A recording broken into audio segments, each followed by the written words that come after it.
Hi, today we will be talking about the working of a vane pump, and I have drawn a vane pump exactly over here. So let's identify the main components of the vane pump. So this is the pump housing. This is the pump housing as it's marked over here, and we have the driving rotor which is marked in green. We have the vanes which are marked in red. We have a control ring at the center, and this is the inlet and this is the outlet. So these are the main components of a vane pump. So let's see how a vane pump works. So this is the center of the pump housing, as you can see over here, but you can see that this green color driving rotor is eccentrically placed from the center of the pump housing. See, this is somewhere the center of this driving rotor is coming. So this is actually this much distance away from the center of the pump housing. So it is eccentrically placed from the pump housing. It has a purpose to save. So we'll see it when the working is explained. And this driving rotor has got slots. You can see the black marked are the slots, and inside these slots we have these red colored vanes which are placed over here. And on the center, which is marked in black, we have the control ring which is helping these vanes to be held in its position, or this control ring is controlling the position of these vanes. So let's see how it works. As the driving rotor rotates, as it is eccentrically placed towards the pump housing, we can see that the distance of this vanes from the center of the driving rotor is different in each position.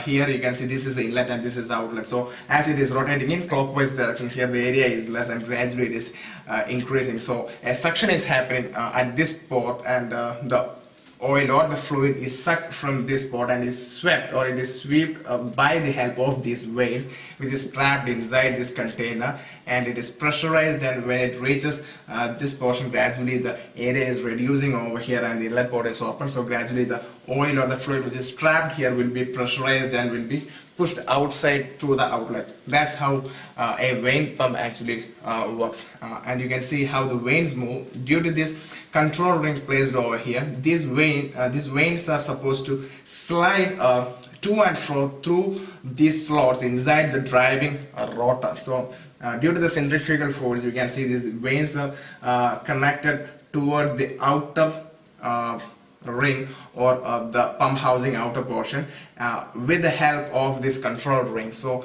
it will switch towards the outer portion, which traps the oil and sweeps it away towards the outlet port. And when it further rotates at this portion, we can see when it further rotates, you can see these slots will be more of a slot, or the more area of a slot will be produced over here, which will allow these vanes to move inside, and it will be controlled with the help of this control ring, which will be always in the center of this vane pump. That's how simply a vane pump works. And the advantage of the vane pump is that the vane pump is capable of giving a continuous flow compared towards the pulsating flow of a gear pump.